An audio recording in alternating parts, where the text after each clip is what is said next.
இன்றைய சூழல்ல மாணவர்களுக்கு தமிழ் மேல இருக்கிற பற்றே குறைஞ்சிட்டு வருது அப்படின்னு சொல்றதை தவிர்த்து தமிழ் அவங்களை போய் சென்று அடையலைன்றது தான் பெரும்பாலான உண்மையா இருக்கு.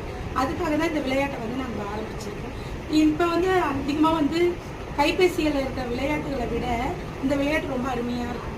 தமிழ் எழுத்துக்களை கற்றுக்கலாம், ஒரு வாக்கியத்தை எப்படி அமைக்கணும், ஒரு வார்த்தையை எப்படி அமைக்கணும், பயனுள்ள வார்த்தையா இருக்கணுமா, அதுக்கு பொருளுள்ள வார்த்தையா இருக்கான்றத அமைக்கிறதுக்காக தான் இது முன்னோர்கள் பயன்படுத்திட்டு தாயக்கட்டையை அடிப்படையாக வச்சு இந்த விளையாட்டு நாங்கள் உருவாக்கியிருக்கோம்.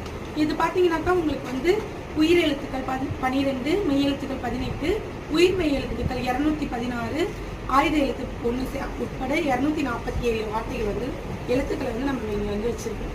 இதில் பார்த்தீங்கன்னா நீங்கள் இந்த 2 டயர்ஸையும் உருட்டி போடும்பொழுது உங்களுக்கு இப்போ 6 வந்திருக்கு.